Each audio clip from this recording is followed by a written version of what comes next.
So we're going to listen to and think about, and even though I'll be talking, I'll be thinking about it too, believe me, Buddha's teachings, Buddha's views, and the reason, a state our purpose, let's think, is first to think of it as, don't just listen for entertainment. It might be entertaining, it might be boring, but think of it as tools, Think of it as like, if this were cooking class, you'd be very disappointed if I just raved on about cakes but never gave you a recipe. So you've got to listen for the recipes, for the tools, it's practical advice.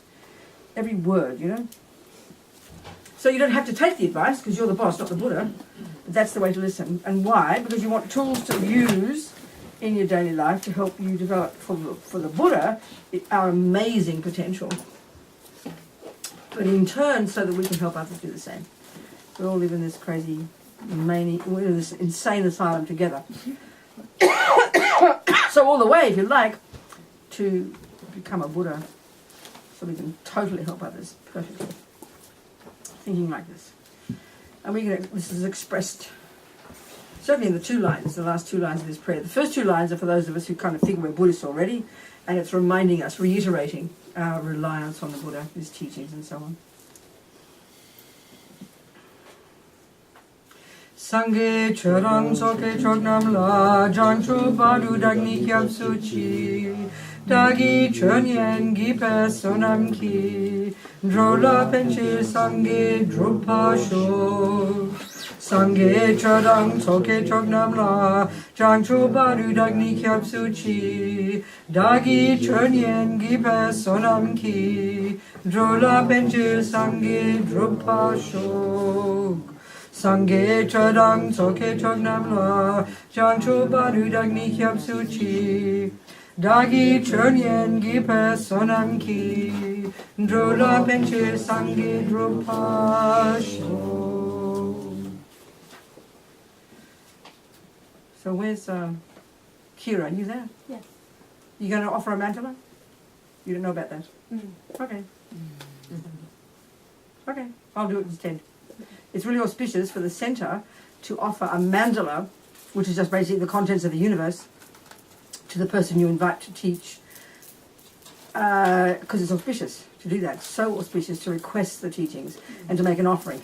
So all of us, because the main cause of receiving is to request, and that creates the merit, by offering something. So we all know you wouldn't go to a house empty-handed. You'd offer something in order to, when you turn up at your friend's house or whatever. So all of us together here, we can imagine we are offering a mandala, the contents of the universe basically, just imagine piling it up, all the marvellous things of the world that make beings happy, to the Buddha, as if he were here himself to give the teachings, as a request from our hearts for the teachings. Sajipa ki jukshing metok tramri rab lingji ni de gyanpadi Sangha jingdu mikte urwagi Troko namdag jingla trapasho. And also, as in Lama Yeshe's tradition, he got us from the very beginning to make what's called the inner mandala. And it's actually, I think, from the Vajrayogini practice. It's a lovely practice, a very sweet prayer in which we're offering all of our delusions, all the objects of our delusions, all our friends, enemies and strangers, all the nonsense, offering this. So get rid of it all, offering it to the Buddha. He can handle it, Jagi chagjang nong sun kepe yul janyen basum ludang long cheche pang pa me pa bulgi lek jene duk som rang sa drol wa jingilo. And now we imagine Buddha very happily receiving all our offerings. Hidam Guru Ratna Mandala Kam Niyatayami. I think it's always incredibly good to remember where this information comes from. I think if we've been brought up as Christians or Jews, certainly in our culture coming back from medieval Europe, then we have theistic religions, and just by default, of course, religious information is revelation. It's come from on high, and therefore is necessarily to be believed. And I think it's a very strong impulse in the system to treat religion like this, to treat spiritual teachings like this. Especially if you come to a Tibetan Buddhist center where, all the images and all the religious trappings are so clear, so strong. So we easily fall into that default mode. Well, it's completely mistaken, It's not appropriate. Buddha was this regular guy, you could say, who became a Buddha. And always lately, I really like to point out, as His Holiness said one time in a teaching, it really struck me, and I started to think about it, that, it was he came out of this amazing tradition of these Indians, these amazing thinkers, more than 3,000 years ago, stunning, amazing, intelligent beings, who were the ones who began the investigation into the nature of self, They're the ones who created this extraordinary psychological skill called concentration meditation, which means that they plumbed the depths of their own minds and literally discovered, like scientists, the workings of the mind. If you read the texts in all the literature about the workings of the mind, the way the mind functions, at a gross and subtle level, it's absolutely astonishing. Western scientists would be blown out by it if they could, have enough courage to actually posit the possibility that the mind is not the brain, because that's not what we're talking about here. We're talking about the cognitive process itself. And even still, in the Tibetan monastic university system, the texts about the mind are based on the findings of these Indians. So Buddha came out of this amazing tradition, and then, of course, as we know, he diverged in his own direction, in relation, in particular, to the nature of self, which, of course, we'll talk about. But it's not revelation. Not revelation. It's not something to be believed. It's necessarily knowable information. If Buddha was a regular guy who, through his own experience, came to becoming a Buddha, became himself a Buddha, using the techniques that he followed, then clearly what Buddhism is that methodology laid down very nicely for anybody who wants to bother taking it on board as their working hypothesis and actually practicing it. You'll get the same results, So it's not belief. Of course, one needs the state of mind in part of the process of what they call right belief, based, though, on your intelligence. So it's really hard for us to hear this, because we're so used to believing, that what's called science is something that you can see with your eyes or with a microscope, that mind is the brain, that your parents make you. Then Buddha's use this kind of religious idea. No, it's his observation. It's more like Einstein than any other, religious thinker. There's no question about that. If I'm Einstein, I'm telling you about my findings. It's not revelation. I didn't have a vision of it. I didn't have a dream. I'm not speculating. I didn't make it up. And I'm not asking you to believe it. Exactly the same. That's the approach. That's why I never say I believe in Buddhism. I say it's my working hypothesis, which is exactly what any decent scientist would do. And as His Holiness often says to us in the West, if you, having followed the methodology precisely and correctly, get to a point where you do, in fact, what he said, but you don't get that result, then you've proved him to be wrong. Then you must reject him. So we're the boss, not Buddha. He's just this person who's laid out his own experiences, showing us the way. To do what? To become a Buddha, finally, the Mahayana view. So that the Tibetan word for Buddha, the word Sangha, the etymology is perfect. It explains exactly the meaning of the word Buddha. Sang.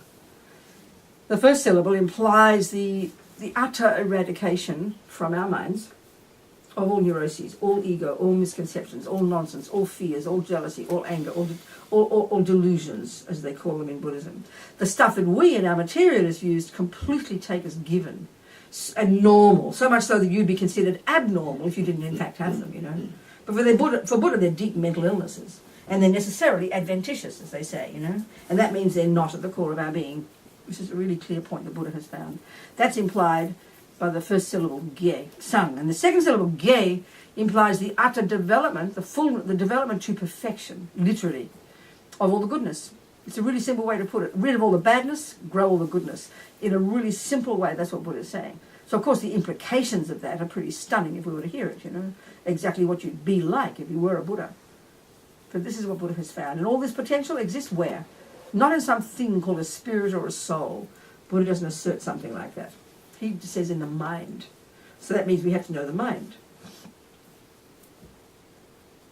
And how it functions. And where it comes from. So once we get this clear, then it implies all the rest of Buddhism. It's very clear, Your mind, first of all, is not physical, necessarily. Second, it is not the handiwork of someone else. That's the biggest shock to us. You know, if you're a materialist, mummy and daddy created you. They give you anger, jealousy, love, compassion, kindness, being good at music or football. It's from your parents, you know, necessarily. That's the scientific view. It's an absolute certainty in the materialist view. That's the assumption that no one questions. And that your mind is your brain, you know. These are absolutes. Which is why it's so marvellous this last 30 years, these scientists with open enough minds having these extraordinary discussions with His Holiness, you know, coming up with new approaches to these things. It's fantastic. You know, your mind, you know, the mind, the way we refer to the mind in the materialist view, we refer to our head. It's here, you know, the brain, and it's the concepts, the thoughts, feelings, you know, emotions, these things. Well, for the Buddha, this word is used to refer to an entire spectrum of our inner being. Thoughts, yes, feelings, emotions, unconscious, subconscious, instinct, intuition. This entire spectrum of our inner being. So for the Buddha, the tip of the iceberg is conceptuality and indeed even emotions.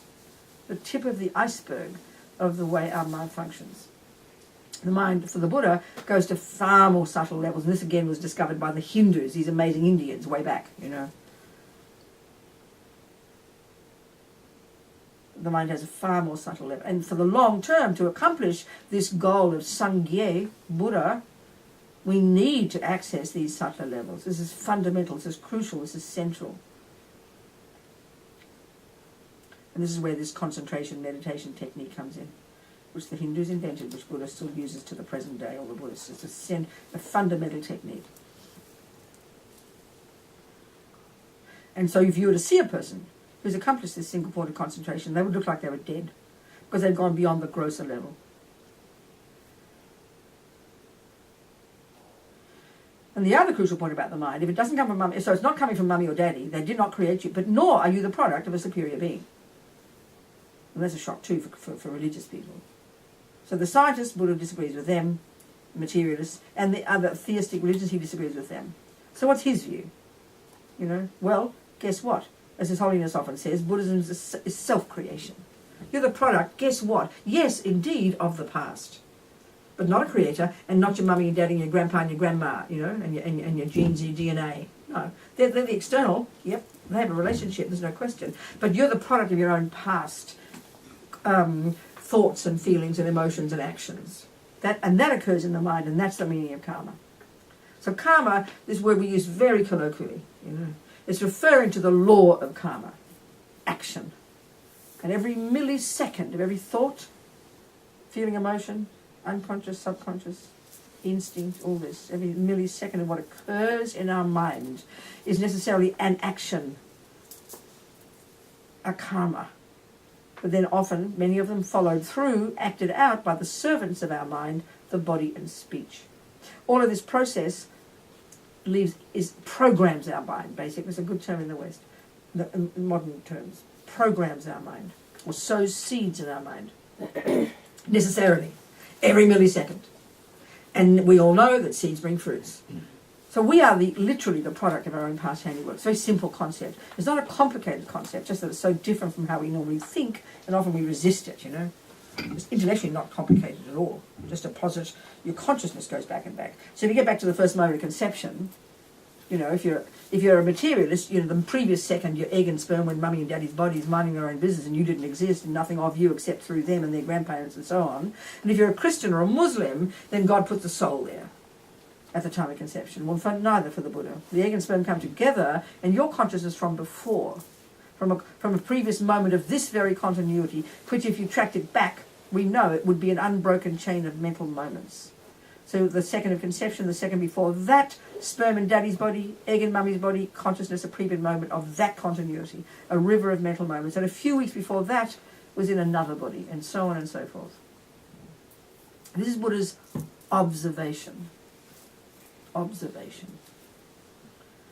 So karma, if you know about the mind, and you know about karma, I tell you, you've got the nuts and bolts of Buddha's worldview. You have the methods, you know, and how to work to become this marvellous person that you can become. So we must know about them. We must know about the mind, and many Buddhists never study the model of the mind, which is a bit shocking. When we say mind, we know Buddha means it's not physical, but then we go, oh, blah, blah, Westerners, what's your problem? Oh, she's got a problem, she's got a personality disorder, she's got bipolar and this and that. We use all these other terms, you know. Well, Buddha doesn't call them that. He calls them attachment, anger, jealousy, pride, low self-esteem. You name it. He names them those. He has been for 2,500 years. We don't need fancy words for them. Psychosis, schizophrenia, bipolar, ADD, DADID, whatever. They're just our view of the mind. Nothing wrong. But we need to look at the equivalent in Buddha's model. And I would suggest that Buddha's model of the mind is sufficient for you to become a Buddha from it. It ought to be sufficient to understand why, you know, your depression and your anger and your bipolar and your schizophrenia. So it's important, if you say you're a Buddhist, to know the mind, know Buddha's model, study it properly, you know. And then, of course, using single point of concentration to plumb the depths of your own mind. And we're not talking about the brain, you're talking about your own cognitive process, to really begin to see it and unpack and unravel it. And be your own therapist, as Mama Yeshi says. That's the job of being a Buddhist, to become a Buddha. That's the job. It has to happen in the mind, by your mind. Unpacking, unraveling, deconstructing this astonishingly chaotic, you know, ocean of millions of thoughts, just, you know, in a mental asylum inside there, and our job is to sort it out, to make sense of it all, to get rid of the rubbish and grow the goodness. And it's an internal job, nothing to do with your brain. Ask some great Tibetan yogi up in the mountains where his brain is, he wouldn't have a clue, but he surely knows his mind. And of course has the view of karma. This is the one that, without understanding karma, you can't understand yourself. And without understanding your mind, you can't understand yourself. These two must go together, you know, from a Buddhist perspective. These are the tools one uses as a Buddhist to comprehend yourself, to sort yourself out, and to change yourself, and indeed, therefore, on the basis of this, to help others.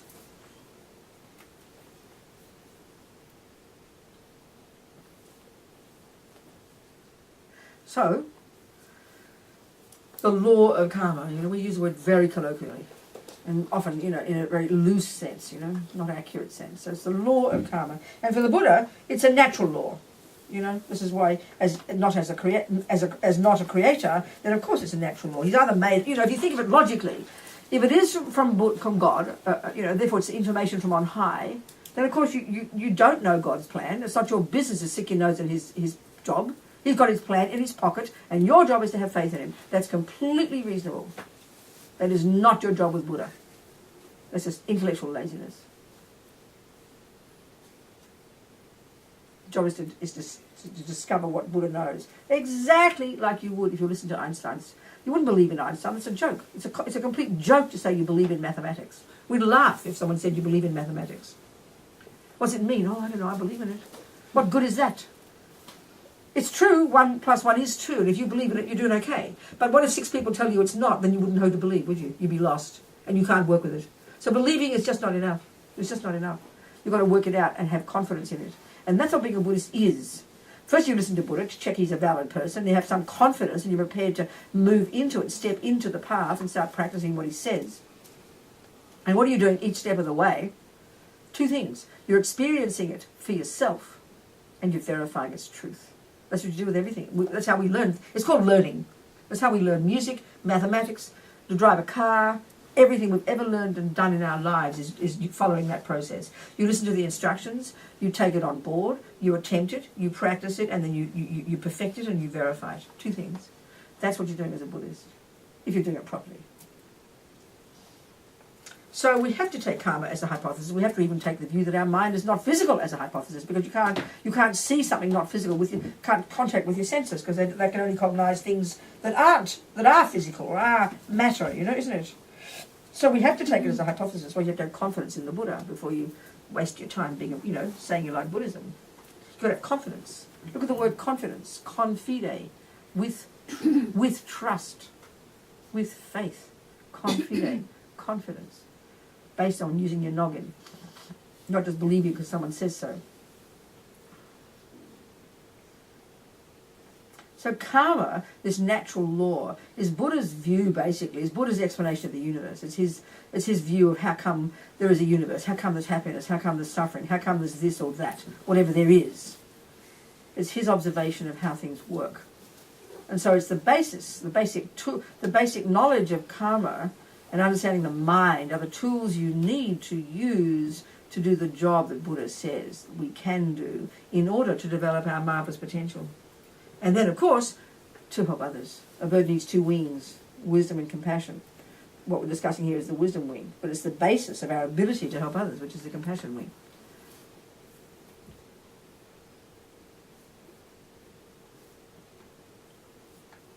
So the deal of what Buddha's saying is, what he's seeing, what he's seen, what he says, is that, like I said, every millisecond of what goes on in our mind is sowing seeds, basically.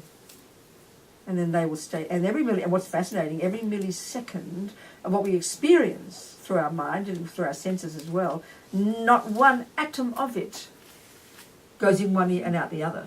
We might remember it intellectually, but it's gone in. It's gone in. It's like we're taking photos every millisecond, and everything is stored in our mind. And Buddha would say our mind goes back to beginningless time. Everything we've experienced is there for us to cognize, necessarily. So every millisecond of what we think and do and say sows seeds in the mind that will necessarily ripen in the future when the various conditions come together in that consciousness, in that river of mental moments, as in four ways.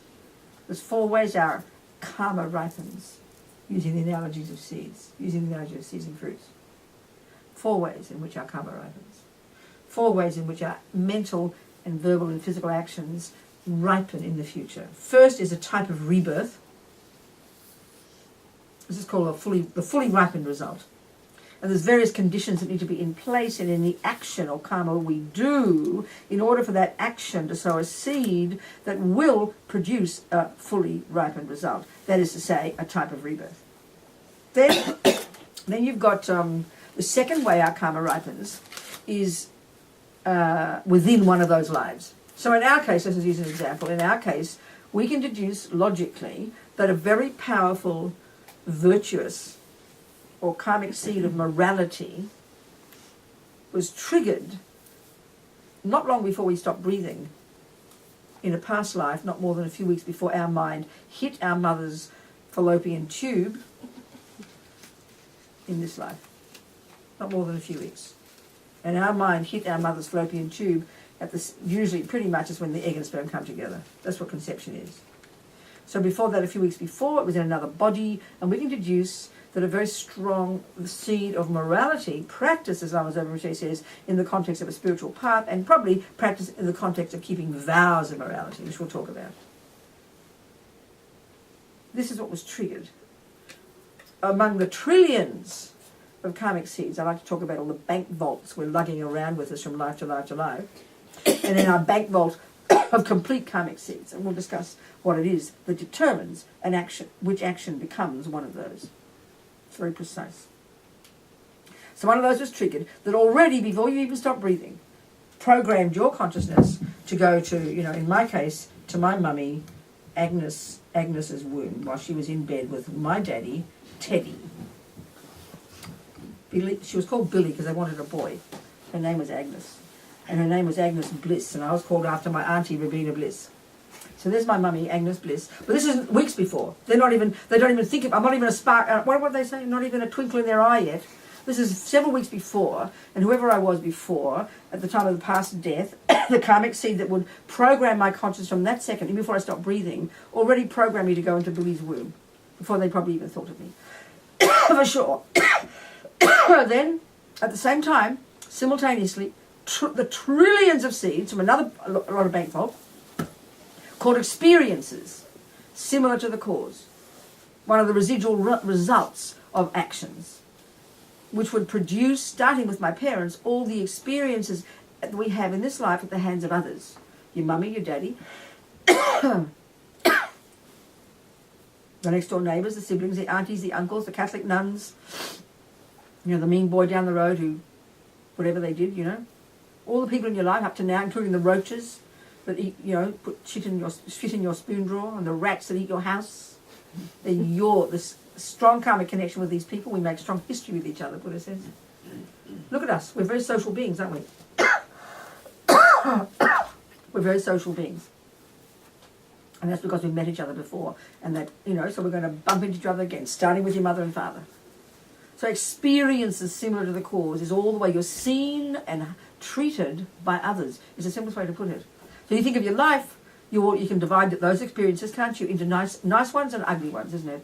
You've got some neutral ones. But basically the people who are nice to you and the people who are mean to you. The rat's under the mean heading, the ex-husband under the mean heading, your beloved under the nice heading. There's, variations, isn't it, of pleasant experiences, unpleasant experiences.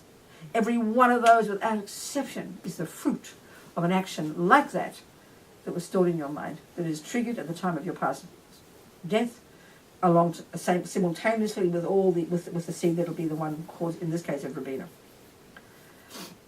going to that mummy's womb. The third set of karmic seeds that are triggered at the same time from another bank vault, which is called actions similar to the cause, which is referring to all the tendencies in our mind. Your love, your compassion, your kindness, your lying, your killing, your stealing, your psychosis, you name it. Nothing to do with your parents.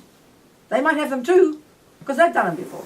They don't give them to you. That's the wackiest idea for the Buddha. The weirdest, nuttiest idea that someone can give you anger or love or good at music. It's the weirdest idea for the Buddha's view, They're your tendencies, necessarily. They were triggered at the time of death, before you stop breathing, past life. And the fourth lot, or another bank vault, this is called environmental karmic results.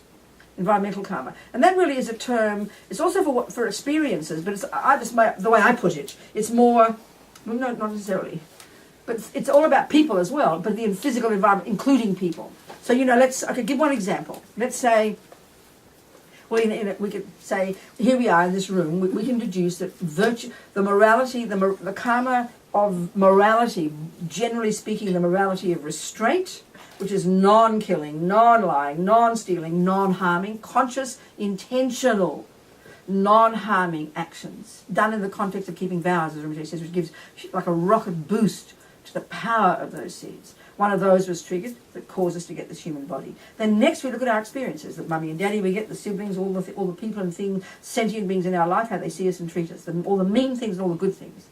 Seeds planted by us to those sentient beings. Karma's pretty personal, like that.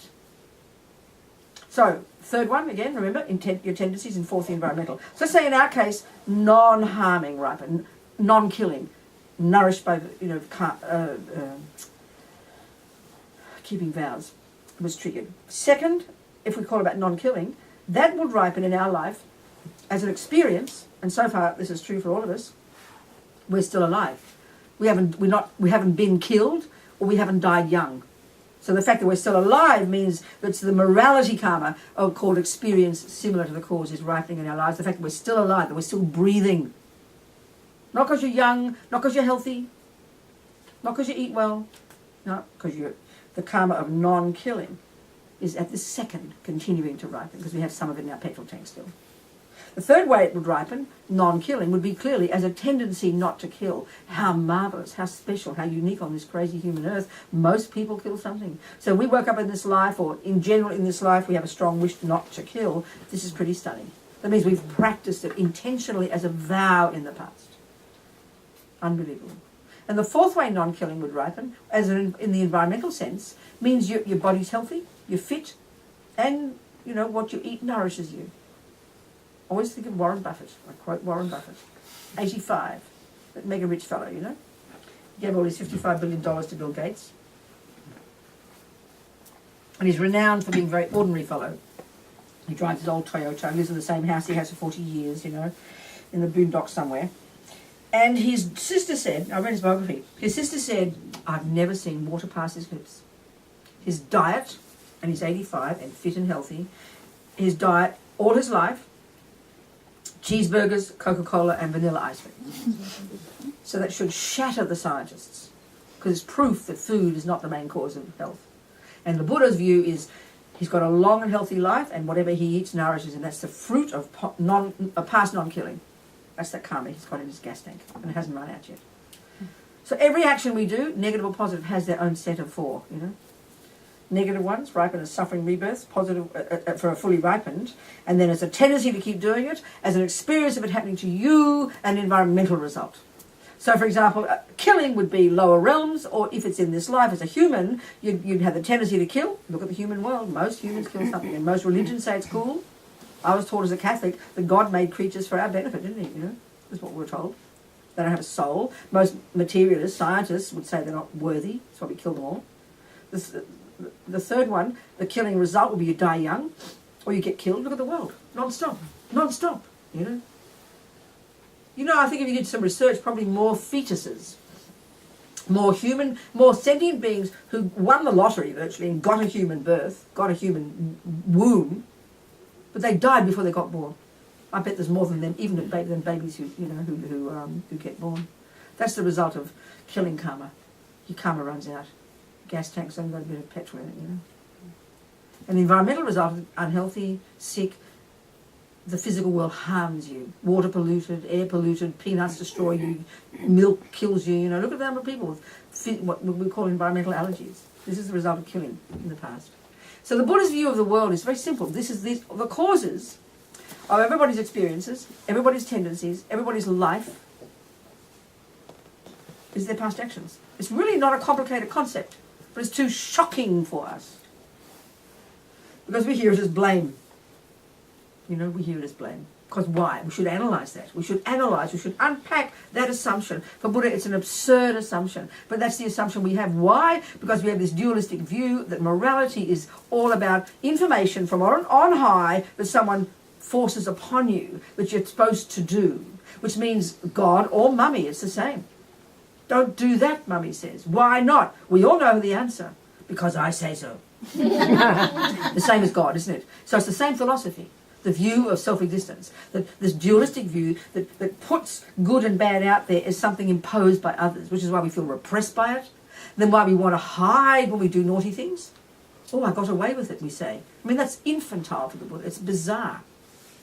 Or why we're desperate to be seen as good girls, so we get praised and rewarded. So the punishment reward mode is the one we're used to. It's the one that runs our world. Judges, police, mummy, daddy, you name it. It's the one that runs our minds. Don't blame your Jewish mother or your Catholic mother for teaching you it. It's in your mind. You came with it.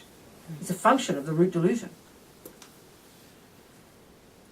And it's the Christian and the Muslim teaching, of course, and the Jewish one. God's the boss. He makes you, so he punishes and rewards. He has the power. That's the view we have in our bones. In fact, the Buddha would say the view of a creator is a product of this misconception in our human minds. So his view is incredible, hard to get. This is junior school. Understanding karma is like junior school, but it's the hardest one for us to get first. Because we're so addicted to it being blame and punishment, you know, and reward.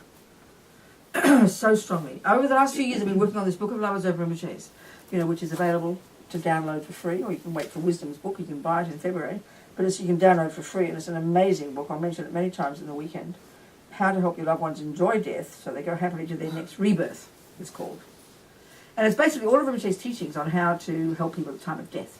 And why, as he points out, is because that, as I pointed out, is exactly when the karma that will produce your next life is triggered. About before you stop breathing. That's when he says you're going to help anybody in their life, help them at that time. And to know precisely how. This is a handbook. You can go to fpmt.org/death. And it's about the third title down. It's free.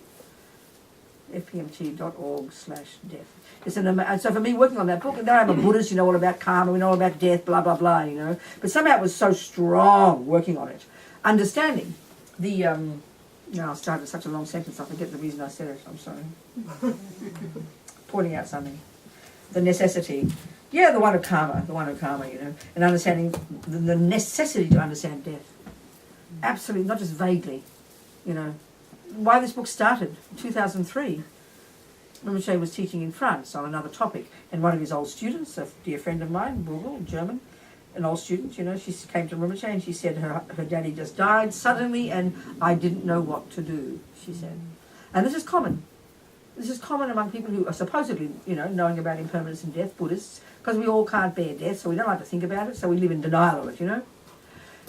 So Rinpoche then shifted, you know, changed direction. He started teaching about this whole business. And so the whole book is like a handbook of what background on the death, on the process, on the 12 links, and what happens at the time of death based on the 12 links, the death process, the 8 stages coming from the Vajrayana, and then what to do in the weeks and months before, what to do in the hours before, the days before, the hours before, at the time of breath, the breath stops, after the breath stops, 3 days and the 49 days, and then various practices to do.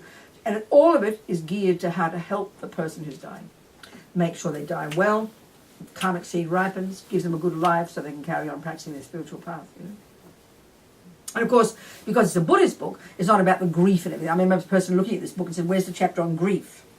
Well, grief's about us. This book's, for the dying person. And not just at the time of death when they stop breathing, everyone's all they're happy and they have a party. No, there's half of Rinpoche's practices of what to do after they stop breathing. Or even if, it's extraordinary. All Rinpoche's teachings, which we know if we've studied, but put together as a handbook, it's just fantastic, I tell you.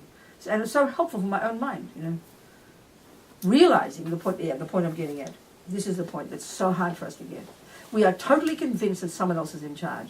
Even as Buddhists, we kind of hope that, someone will see I'm a good girl and they'll give me a nice human rebirth, when I die. We're kind of crossing our fingers. I'm a good person. Can't you see I'm a good person? Please reward me, This is very deep in our bones. It's not Buddha's job, I'm sorry. It's our job. We're the boss. We create our own reality. We then have to plan and prepare for our own next life. So you better choose what kind of life you want. This is the thing that's coming from Rinpoche's book, And it's the teachings we've already known. We always study it and practice it. We think.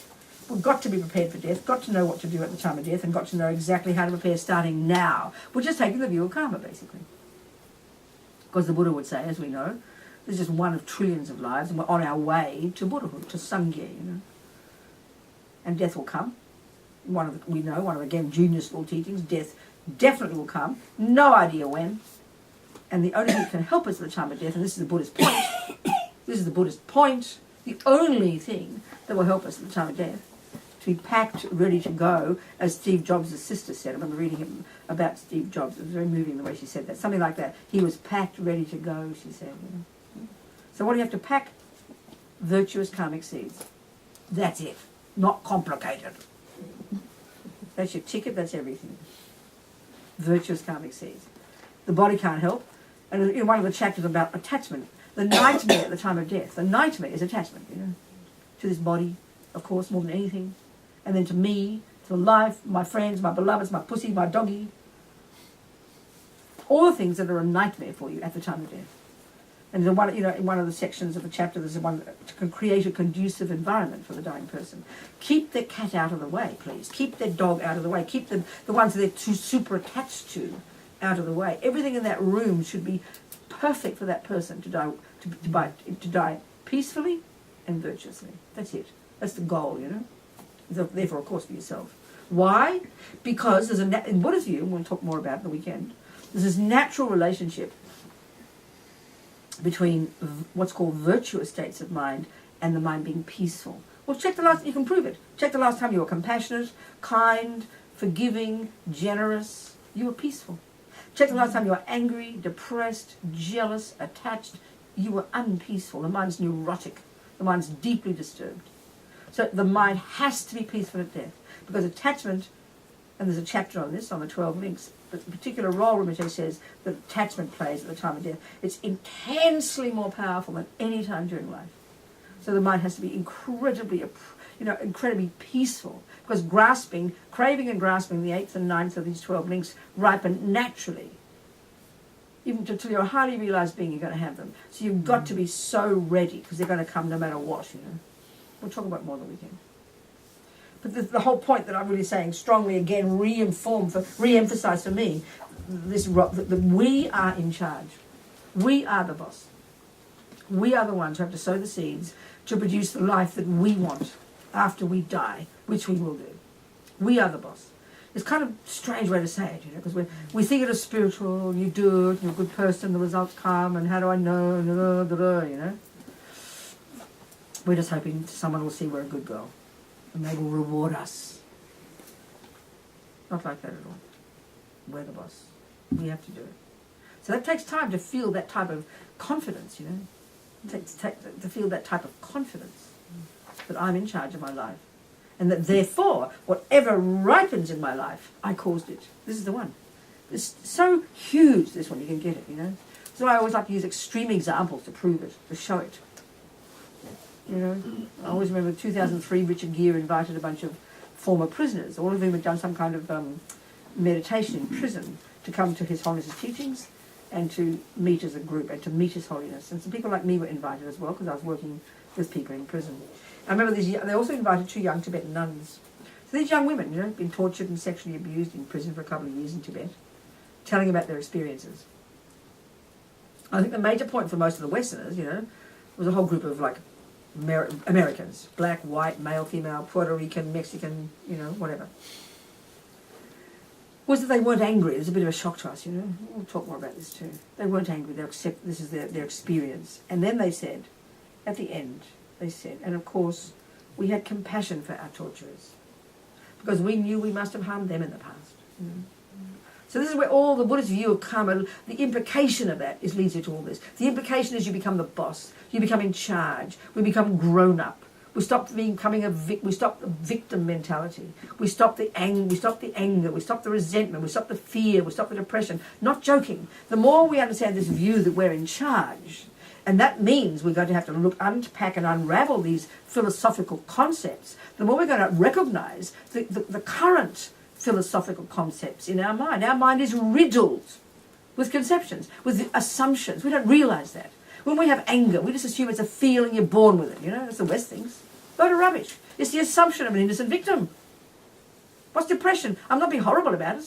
Join the club, people. It's the assumption of an innocent victim. All the delusions are the assumption of an innocent victim, of the self-pity me, as I guess you would call it, ego, you know. Because the view of ego is that you didn't ask to get born. God did it, Mummy did it, someone else did it, not me. Hey, I'm innocent.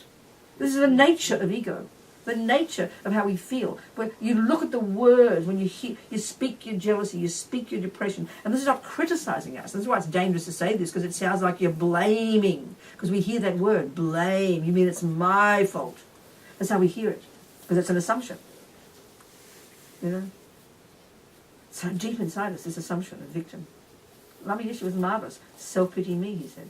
The ego, that's what it is. Just hear, if you hear the words behind your jealousy, depression, anger, it's always poor me. I'm not being horrible. It is that way. When we hear it, it's so clear. So the view of karma counteracts that.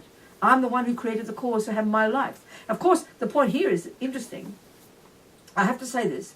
Never, in all these years I've been around, you know, doing this job, never yet, in every country I've ever been, have I ever heard the question, why do good things happen, Robina? There's only one the bad, which is sort of interesting. I've never yet had a person ever ask, well, you mean that child with a beautiful mother, a beautiful father, with money in the bank and food and loving friends and support and intelligent and sweet, you mean it's their fault? Yes, Buddha says, it is. That's the fruit of virtue, morality, generosity, kindness, giving, and you name it. Yes, indeed.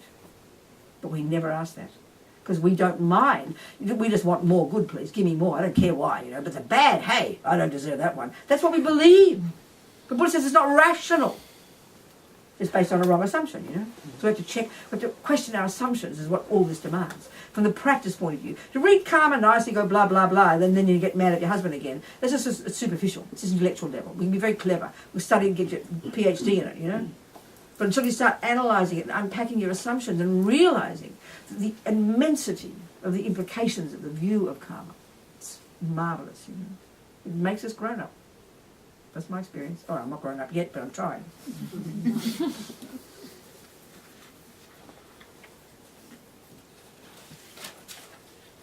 But it means we have to study it. It means we have to read the books, think about it, not to say, yeah, karma, I'm a Buddhist. No, it's not enough. Just skin deep. We'll never touch anything. Same with the mind. You know, Lama Yeshe said, I can tell you about attachment for 1 whole year. You will never begin to understand it until you start to go deep into your own mind. It's like all knowledge, we know that. You can study theory, great cooking and music and be geniuses, but if you can't play the piano, if you can't make a cake, you know you're a fraud. The difficulty here is we can't tell the difference between experience and intellectual, because it seems intellectual, you know. the philosophy. We don't know how to apply it to make it experiential. That's where the work has to happen. You've got to know the words first. You can't practice Mozart until you've got the theories. You can't make a cake until you have the recipe. Well, you can't apply karma in your life if you don't know the words to say, to argue with ego's misconception. Very important. Same with the mind. You have to study it. Put meat on the bones.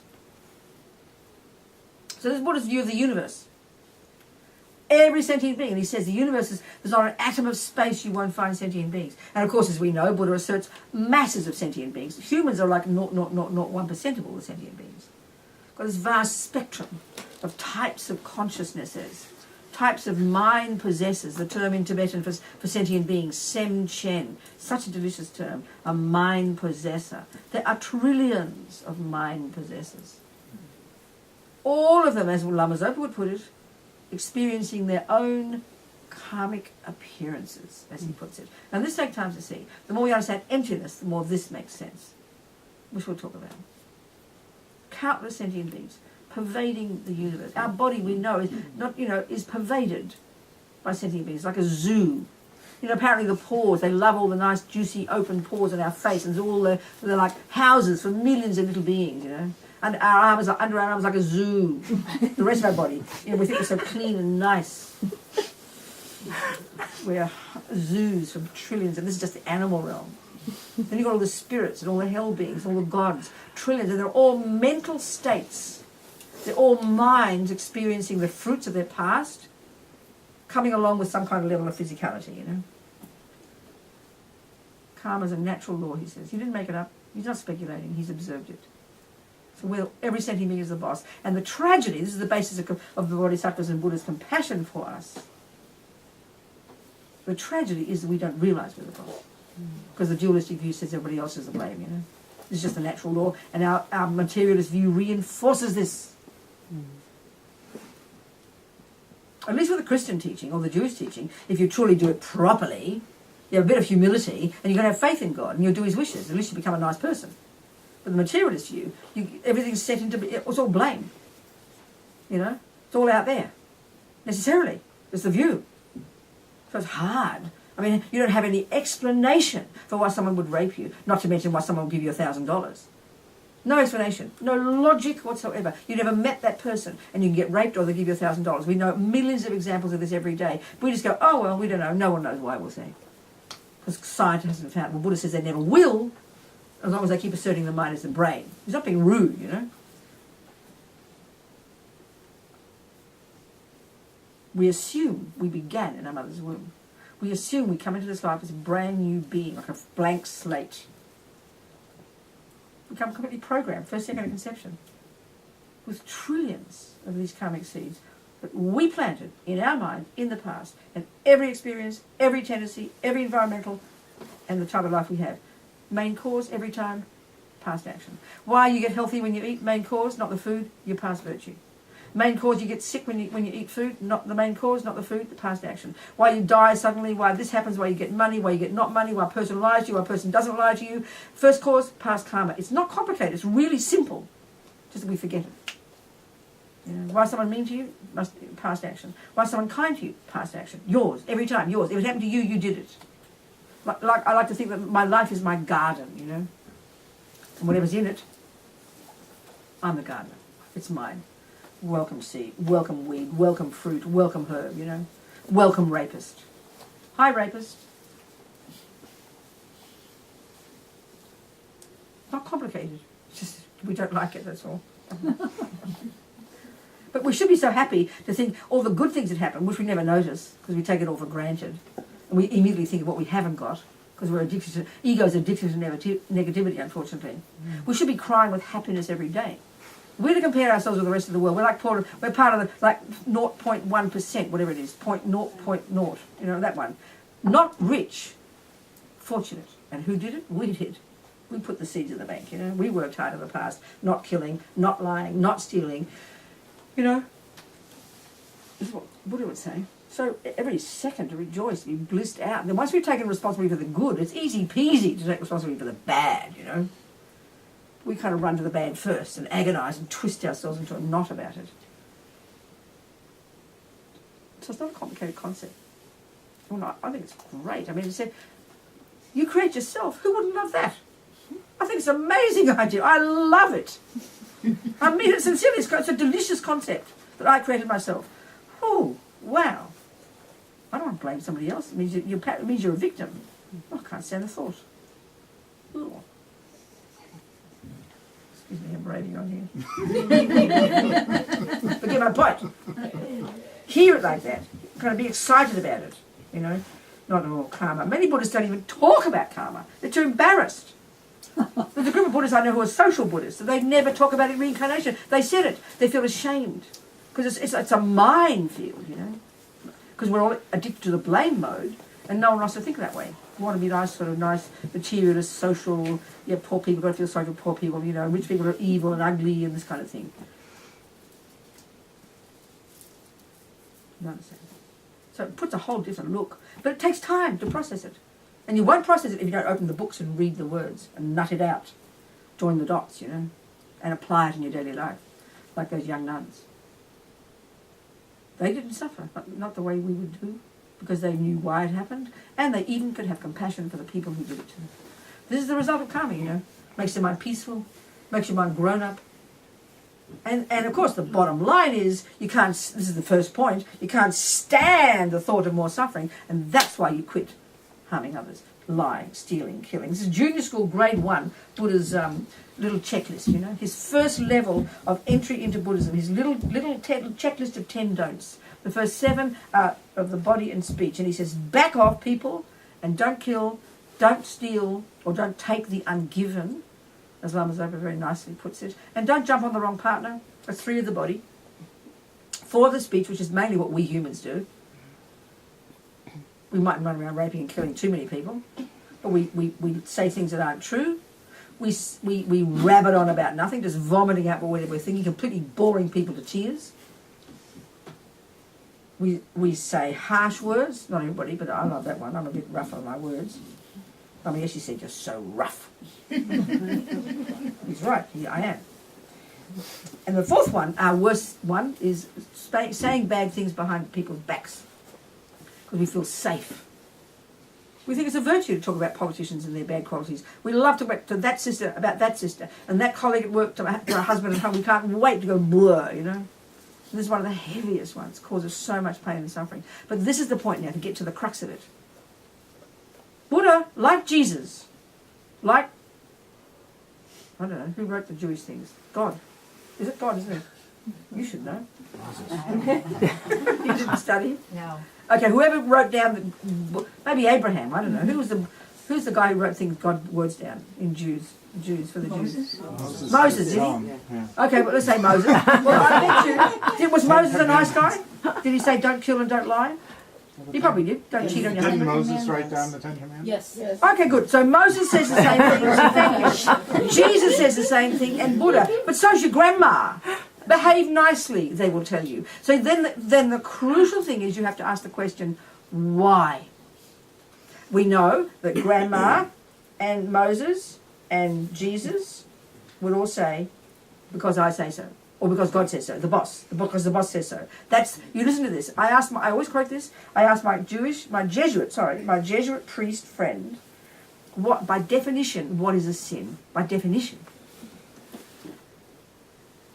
Doing what God said you shouldn't. That's the rule. That's what I'm saying before. That's our view of morality. It's doing what someone else says you shouldn't do. That's what I mean. It's up there, coming from up there, and that's the view. Whether it's in your mummy's house, in the country, in the state, in your house, in the street, in the police, it's the same. Or God. Same philosophy.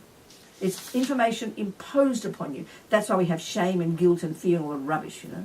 Buddha's view is different. He will say don't kill, just like Jesus, but the reason is different. This is the point. If you want to understand Buddhism, you've got to understand it right here. First of all, he says, no, a sin is not that goes against my will. Nothing to do with me, babe. He says it's a natural law. Guess what? Do a research in this room. Do you like being killed, lied to, stolen from, bad mouthed, kicked in the teeth? No is the answer. And you look at the dogs and the ants and you can deduce the same. Well, he says, guess what, folks? That's what makes it a negative action. One that harms another. First and foremost. First. But then he says don't do it, and you probably assume, well, that's because it'll harm others. Not yet. That's too advanced. He defines an action of killing as one that harms another, therefore negative. But the reason he says don't do it, first, is because guess what? It'll harm you. So Jesus says the same. I will punish you if you do it. Not Buddha. It's a natural law that it will harm you. Now that means we have to understand what is an action. How do you produce an action? What is an action? What are the components? If this is called scientific, if this is called not believing, if this is not called doing what someone else said, if this is a logical point, you have to unpack it and understand it logically. Let's do it. It's not complicated. So in order for any action that we do to leave a seed in your fully ripened bank vault, to bring the fully ripened result, a type of rebirth, a human birth, an animal birth, whatever. The seed that will produce, as they call it, a fully ripened result, a type of rebirth. There's a bank vault of those, and there are negative ones and positive ones. So let's say we have a positive action of non-killing, called non-killing. In order for that action of non-killing, of not killing that mouse in your kitchen, there have to be 4 things in place. And this is a really crucial point. And the same for negative. Identical. The first one, there has to be a living being. In this case, a living being. A mouse. Right there. The object first. Number 2 is called intention. But it's 3 bits. And it's what the mind, it's the involvement of the mind in this action. So the 3 pieces there, it's called intention. So 2A is a state of mind called discrimination. It's one of the always present mental factors, as Buddhist psychology calls it, which is happening at every millisecond in minds of fishermen or murderers or psychotics or saints or meditators. It's a neutral state of mind, but a totally crucial one. There's an ability every millisecond to discriminate between this and this and this and this. There's paper, that's a microphone, there's red, there's yellow, there's blue, there's a corner, there's square. Every millisecond it's working, every millisecond. And it's crucial, and particularly if you want to be a spiritual practitioner, so you can discriminate between good and bad. It's necessary. So discrimination has to be there, that you're discriminating in your mind, that is the mouse. You have to see that is the mouse. To be is intention. And intention is the real meaning of karma, actually. I will. Volition, will, intention. Not the one of motivation, our good intention, not the way that's used, but bare bones, I will. That's the meaning of karma. It has to start there. Every action we do that is a karmic action, karmic meaning action, has to start with the mind. The body doesn't create karma on its own. Not possible. The mind is there. That's why mind for the Buddha is the central player of the universe. And intention is the first one. As Lama Zopa Rinpoche says, everything exists on the chip of the wish, the thought. And you think, if you see me stand up and walk towards that door, you can deduce logically there's a thought. I will walk out that door. My legs will not pick me up until then, I promise. Everything comes from the thought. Our trouble is we're programmed from conception with trillions of instinctive habits that we don't even notice there's a thought there. We're mostly on autopilot because we've practiced for countless lives, eating, sleeping, going to the toilet, having sex, doing all the things that we do, you know. We're programmed with them. We don't even notice there's intention. As Alex Berzin, one American scholar, says, intention, we should call it urge. All the instinctive stuff, it's like that. But this is the workings of the mind we have to unpack and unravel to really know how we create our own actions and create our future results. We are the ones who have to understand it. Not the psychologist, not the philosopher, not the doctor, not the creator. We have to. So, number 2 is broadly known as intention. It's the involvement of your mind. 2A, it says 2, but 2A is recognition, that mouse. 2B, intention. I will kill that mouse. And then the crucial one, absolutely fundamental one, 2C, is your motivation, your reason why you say, I will kill that mouse. Motivation. And that comes along so completely with the intention, we don't even distinguish them. So guess what? In the world, there are 3 main delusions that would underpin a negative action. A negative intention. Attachment, aversion, or ignorance. Well, attachment would be a fisherman. Let's say I like fish. I like eating mice for lunch. So so far I've got there's the mouse. Then there's intention. 2A is recognition that mouse. 2B intention to kill that mouse. 2C attachment. So you'll see the difference. I won't be looking ugly at it. I go, oh, little mouse, be careful. Don't kill it. Don't hurt it. So I want to kill it nicely so I can fry it for lunch. That's called attachment, like fishermen.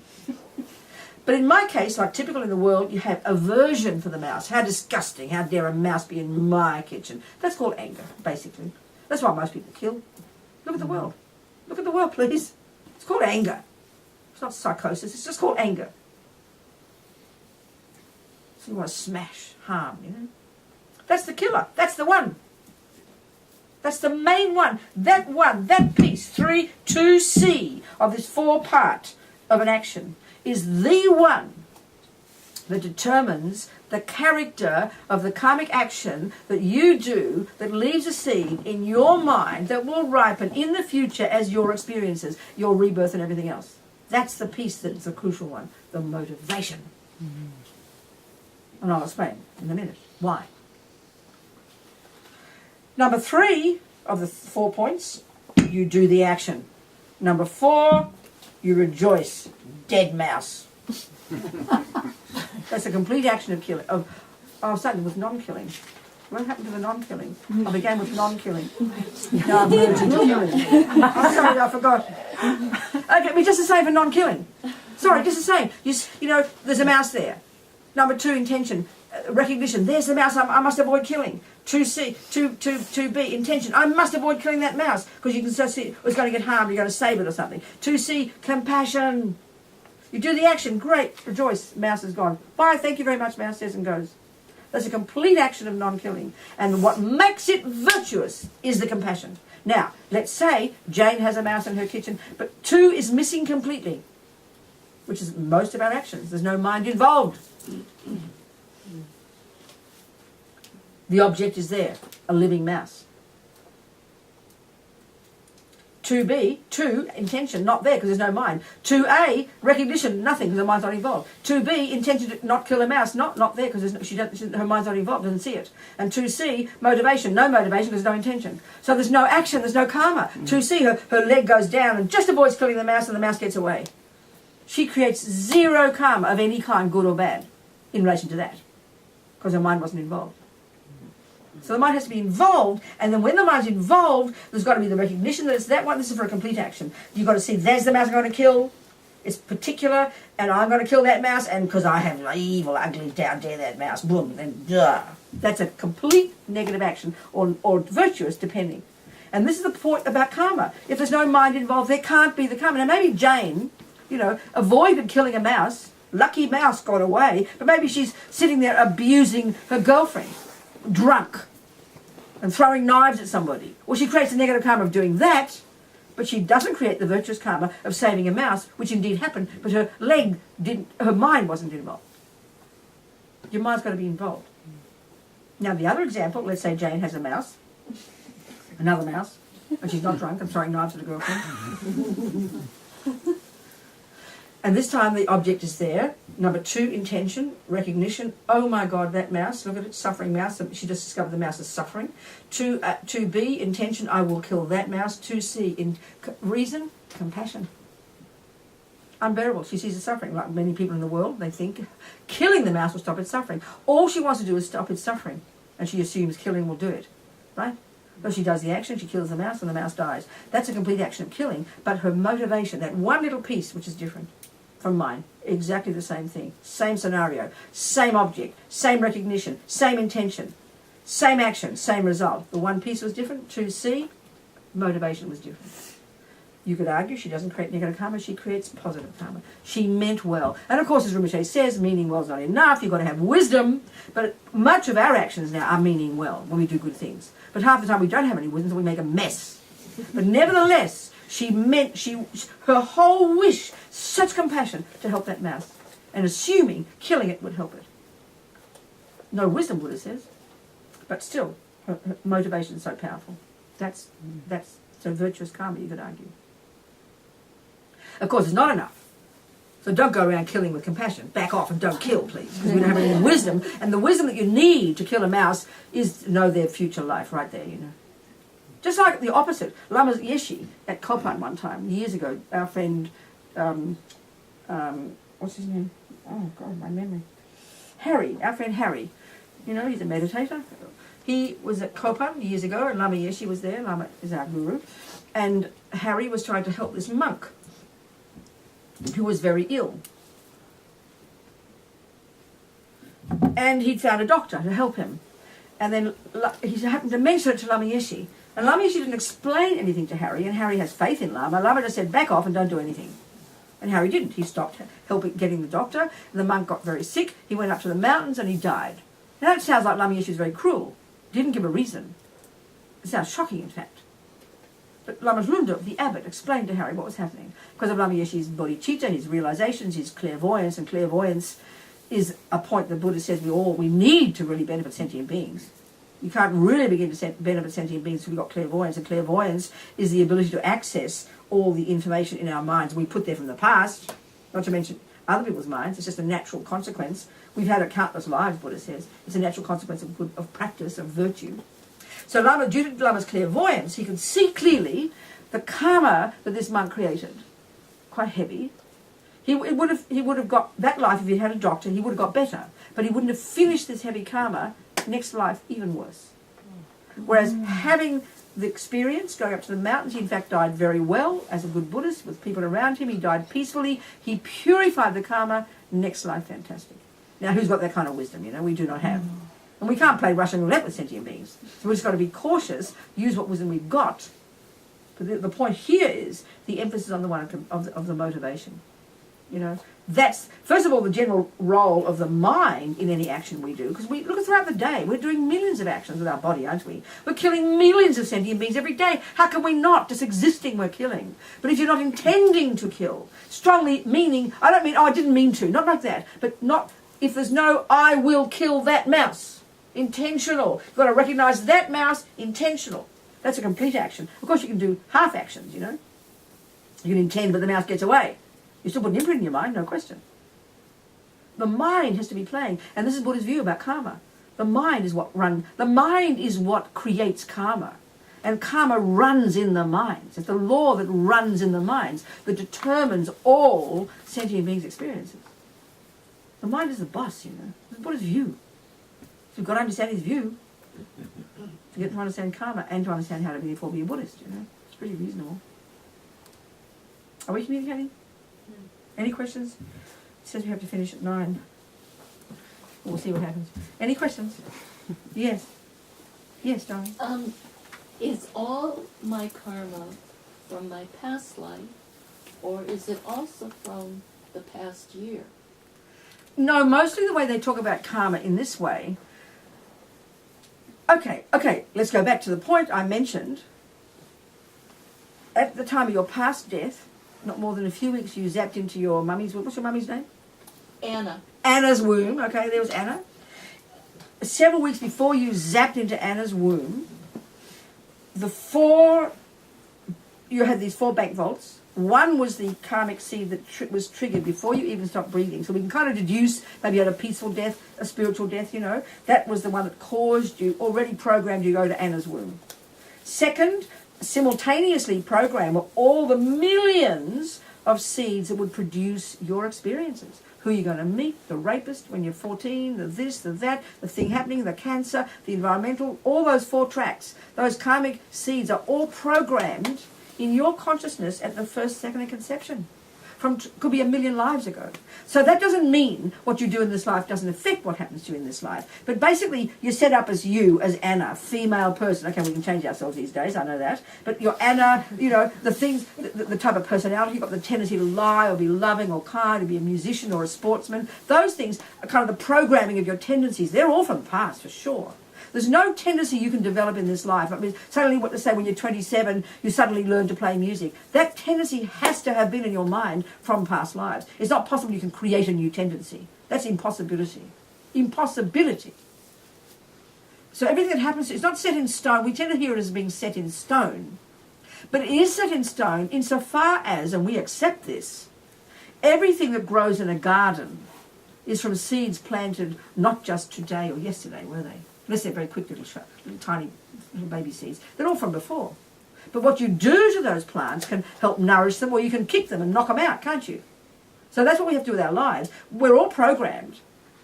In fact, that's what clairvoyance is, being able to see what your future life will be. It's all programmed for countless lives. Just like you would be if you were a gardener. If I knew nothing about botany, but you're a brilliant gardener, I don't even know the law exists. And you've got this acre of what to me looks like just barren ground. And you proceed to tell me, because you've done your garden, you've done all your sowing of your seeds, and you proceed to tell me how to look in 20 years. And you know, being a good gardener, you could do that because the law of botany is just natural, right? Unless, of course, another law comes along, like a storm. So, and you'll tell me this vision of exactly how your garden will look in 20 years, and I'll go, oh, wow, Anna, you're clairvoyant. No, you'll say, I just know the law of botany. Karma's like that. So there is a law, and if you put a seed in honey that's called a rose seed, you will not get an apricot tree, I promise. You'll get a rose tree, and that rose tree's from the seed you planted who knows when. Life's like that. But it doesn't mean you're paralysed. Oh, well, the rose has come, I've got no choice. No, you can prune it, you can cut it, you can pull it out. Same with what's in our mind.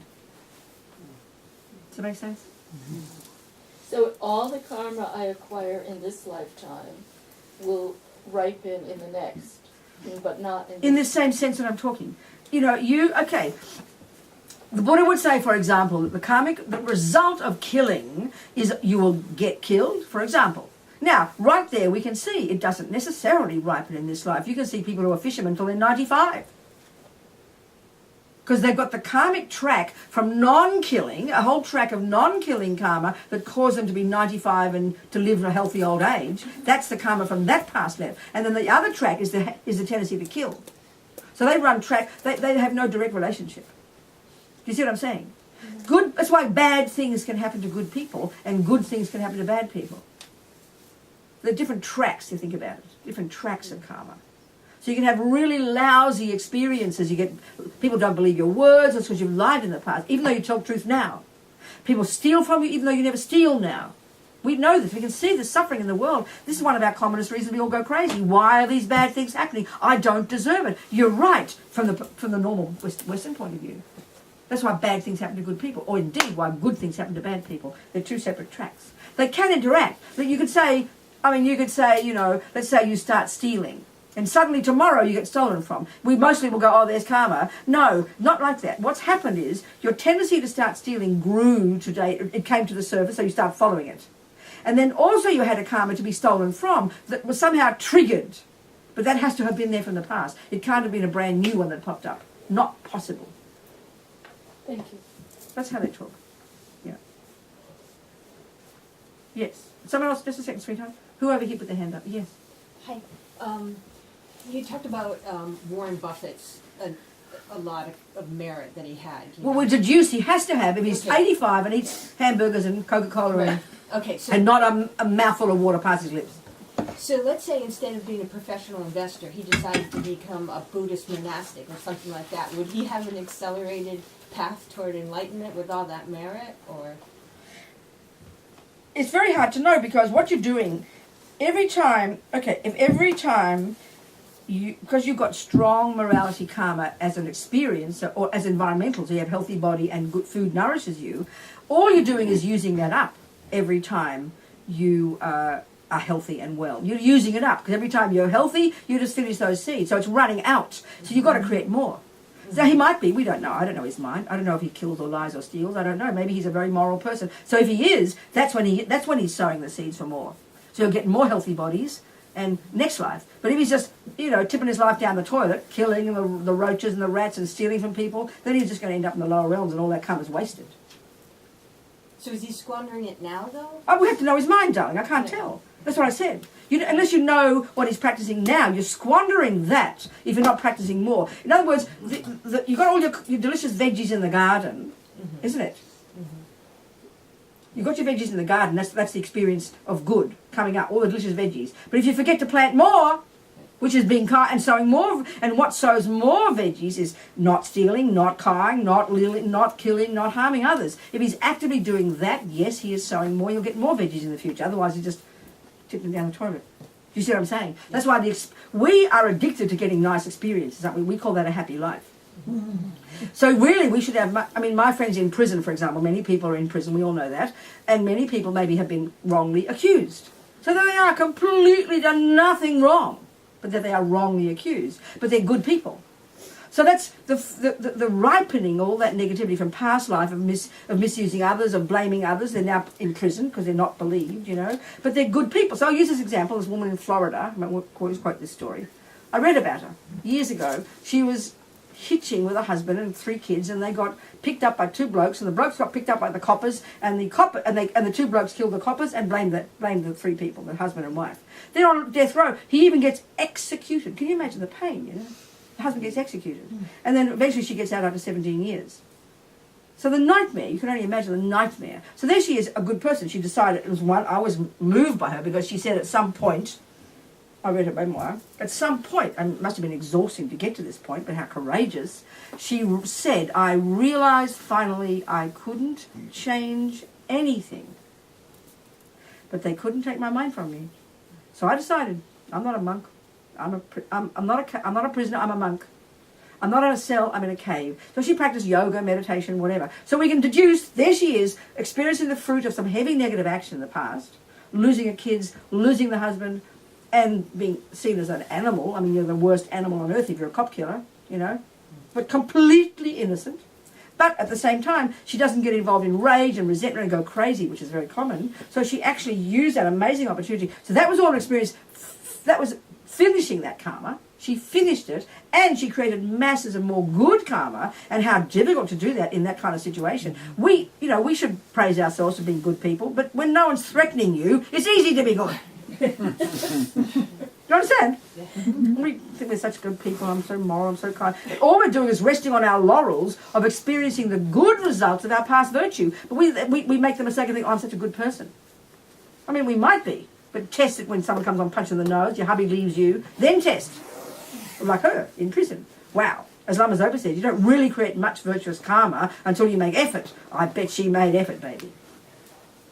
So you've got to have the track of continuing to sow good seeds, virtuous, loving, kind, forgiving, in the context of vows. And then any result of non-virtue, and this is a Buddhist view, you are glad you see it as purification. I remember in a conference in Florida, the topic was why do bad things happen to good people? And there was me, a Lutheran, a Catholic, and a rabbi. Well, I just went blah blah about karma, easy to me. I didn't understand the rabbi. I didn't understand the Catholic and the Lutheran at all. I couldn't get it. But the rabbi clapped. And all the Jews in the audience were gobsmacked. He said he's a Kabbalah Jew. And they have the view of karma. He said they have a saying, every time something bad happens, you go, great, one less debt to repay. That's the kind of view. So he cracked jokes about Hitler. I haven't met too many Jews who crack jokes about Hitler. Do you understand? So there's that view. So having the good stuff happen aren't we fortunate? But we often get caught up in it and think, oh, I'm so fortunate. So I'm so fortunate. We kind of rest on our laurels. We don't practice very hard, but that's what we have to do. So when the bad things happen, it's the best time to practice because you really have to put effort into it. Are we communicating here, people? Okay. What else? You had a question. Yes, somebody here. Here. Yes, there you are. So, scientists would say that schizophrenia or depressive disorder, major depressive disorder, are a result of an imbalance of brain chemicals. Yes, that's right. And that this drug can get that brain chemical back working properly. So how do you kind of explain that? I will explain it to you. Not kind of. I will explain it to you. Okay. I'm not being arrogant. Okay. Well, I probably am being arrogant, but never mind. Okay, it's very interesting. The Buddha's view, we'll talk about more of this the weekend, the coming from the Vajrayana model, it says that the world consists of minds and matter. Now, we know that. Now, back at the Galileo's time, that mob back then, our medieval people, their science was what? Earth, air, fire, and water. They were the elements of this world, weren't they? Well, that's how Buddha talks still. The universe, the physical world, is made of the 4 elements. But what's fascinating in this Vajrayana model, and we're going to go into this more, and this will help us understand the death process and even this view of karma, every mind, the whole way they describe, and it's highly complex, every consciousness is inextricably connected to its own set of the 4 elements. So, we've got gross consciousness, which is inextricably connected to the gross body. Obvious. So the materialist view is the chemicals this and the chemicals that. Well, you go to your Tibetan doctor, she'll feel your pulses, and she will feel an imbalance of certain wind energies, the prana, which affects your mind that is running along with that wind energy. So naturally your mind's berserk or depressed or whatever, and she'll give you herbs which will fix your wind energy, which will help your mind calm. But the wind or the physical is not the mind, but they're inextricably linked and therefore utterly affect each other. There's no question. But the Buddhist view would be the chemicals aren't the depression. The mind is depression. And in fact, that's aversion, in fact, is suppressed anger. And we'll talk about that tomorrow more. But of course, there's a relationship. So that will be the same result for your Tibetan doctor. The same view, mind and body are intimately connected but separate phenomena. Do you understand? That's the view. Does that explain? Kind of. Well, which I one have to think missing? about it. Well, okay, I'll say it slowly. I'll I'm sorry, I say things too fast, you know. I still don't quite get it. Maybe I need to think Okay, about I'll it. just tell it again. I'll say it again. So we just take the view that depression, okay, the Buddhist view of depression, it's a state of mind that's you've got attachment. When attachment gets what it wants, we're all perky and happy, okay? And when attachment doesn't get what it wants, it turns into anger, shout and yell, or it goes in and it becomes depression, like inert. So it's internalized aversion. If there's nothing to look forward to, I'm hopeless, the world is a disaster. It's aversion. Aversion sees everything as ugly. Attachment sees everything as delicious. We all know that. Do you understand? Some people's aversion goes out to you're ugly. Other people's go out to this one. That's depression. So it's a state of mind. And in the materialist view, yes, there's an imbalance of certain chemicals. So and they affect the mind. I mean, the way they talk, I'm not quite sure how they describe it. So then you take the chemicals which calm down and then prevent, the Buddhist view would say, would prevent then the part of your mind that's connected to that to then be perky. Because the physical impacts upon the mental. That They don't- helped. Yeah, do you see what I'm saying now? The physical impacts upon the mental. I'm just saying the Buddhist view is they assert mental and physical, which are separate but linked together. Thank you. Does that make sense a bit? Yes, better, Alright, yes. okay. So it's not contradicting what they say, it's just a different way of framing it. Imagine the doctors are going to make plenty of money when they find one to stop anger, isn't it? Very fascinating. Or stop killing or something. We haven't found those chemicals. Yes. Would that kind of play into... A bit louder. Would that play into kind of the idea of situations causing mental disorders? How do you mean? Say it a bit more. Play it out a bit. Let's say, for example, there's like temporary schizophrenia. That What would that be? it would basically be caused by a situation that's way too traumatic for somebody to handle, and their mind can't handle it, so they go So into that. schizophrenia, you're talking about people hearing voices, or you're just talking about the mind going a bit crackers? What are you saying? It would be hearing voices. Well, that or- depends. You see, the Buddhist view would say many of those cases, they are actually hearing voices. They're spirits from the spirit realm whom they have some karma with, who've taken over their body and harm them. That's a really common... The Tibetan doctors have a way of diagnosing. They look at your pee and they stir it up and they can tell the spirit or not. That's a really common one. So would you say that schizophrenia would be, you mentioned it's harming them, so therefore... What? Sorry, what? You said that the spirits are... Okay, in that case, it's sentient beings whom you have some karmic connection with, who come and literally zap and take over your body and abuse you and harm you and talk to you and tell you to do things. That's a Buddhist explanation of many people who would be called schizophrenic. It doesn't follow everybody who's called schizophrenic. So use another example, please, Oh, well, of a mental illness that the Western talks about. sometimes schizophrenia actually causes people to, like, get, like, answers to things. That's what I'm saying. It's the same kind of So thing. it They're can hearing be voices. different. They are hearing voices. Yeah. They are hearing voices of other beings. I guess what I'm trying to say is that you were making an example that to her question. You were saying that the situation or the chemicals. She's talking about chemicals. So if you're using your mind in order to change those chemicals, because No, you're you don't do that. it's What? like Sorry, what? well, You're not using your mind to change the chemicals at all. well, technically you would be. No, you're not. You're changing your mind, and calming it down by using the Buddhist model. So then And the because, chemicals change. and that's different, you're not doing it for that reason, because the chemicals are just the indicator of what's happening. The chemicals aren't the problem. No. The mind is the problem. So you're using your mind to stop being depressed, which naturally will then train, whatever the West says, I don't understand, all the neuro somethings and channels in your mind, you're developing new bits. So yeah, you're working on your mind. The Buddhist view, you're working on your mind, which will then, because the mind and the winds are intimately connected, they say the mind rides on the winds, the prana. Then by working on your mind and calming your mind down, the winds calm down. The physical is just the indicator of the problem. The West, the physical is the problem. You see what I'm saying? That's the way of saying it. But with the one of external conditions, I mean, of course, we're all highly, highly affected by each other, aren't we? You know? I mean, people shout, we get upset. People are kind, we get happy. So this is why we all go crazy, because we're, you know, we'll go more to that in the weekend. Okay? What else, people? Yes? Thank you. Trying to figure a good way to phrase this.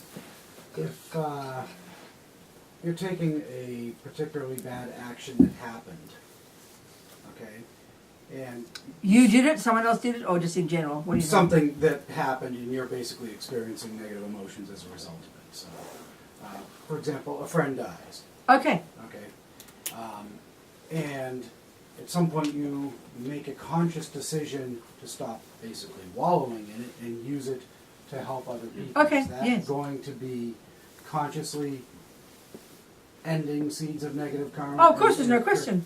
You know, Yeah, I mean, in the simplest sense, that every time you pull out a weed, you weaken, you know, that weed can't grow. Or every time you do a bit of gardening, you weaken the, I mean, it's just sort of logical.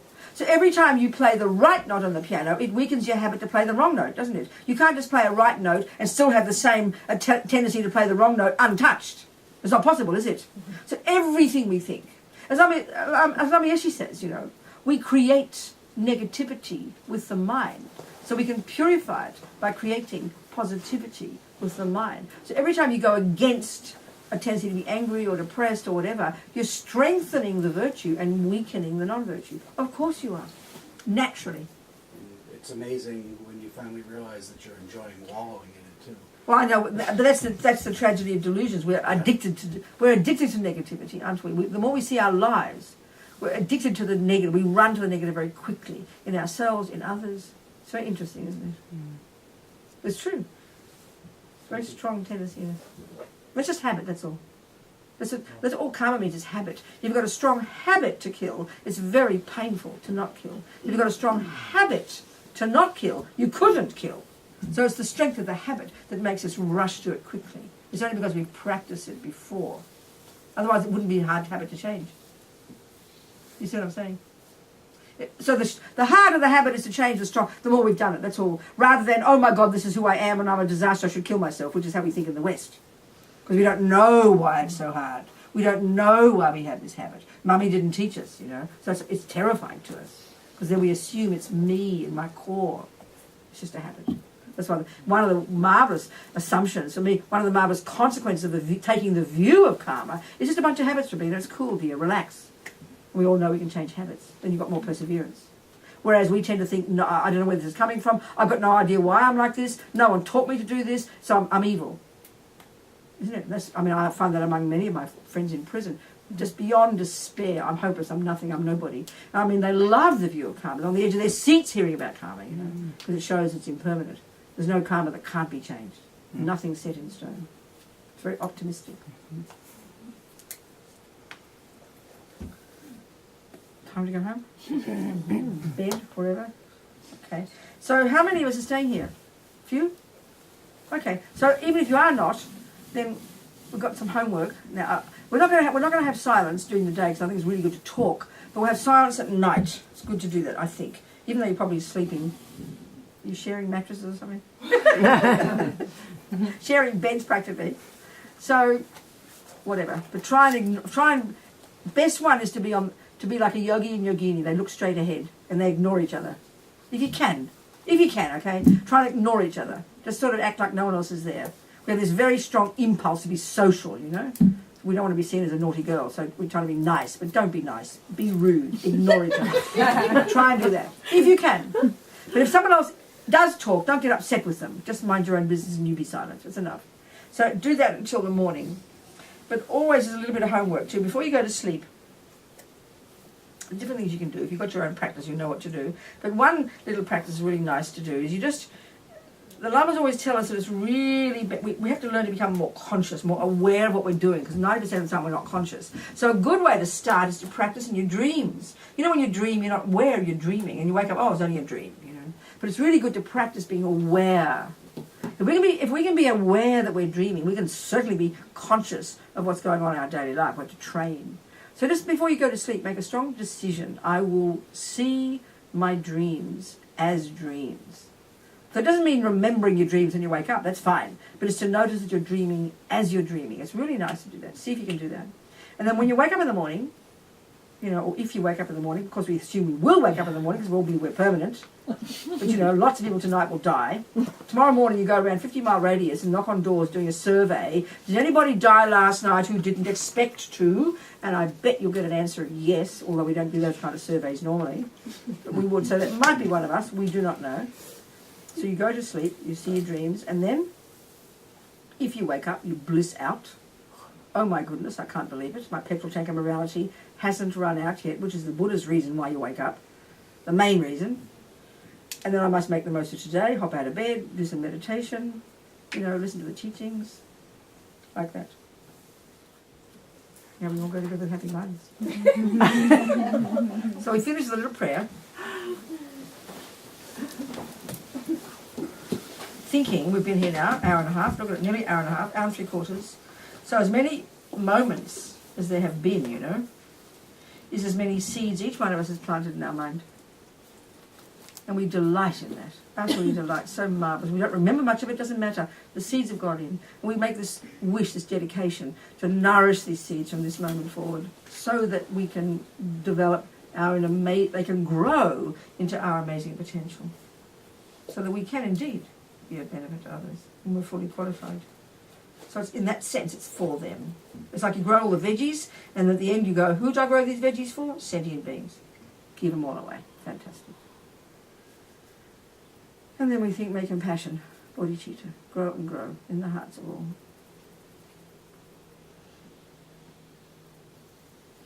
Kewadinyu dudai Lama Sangha Drogyorne Drowachi Kyang Malupar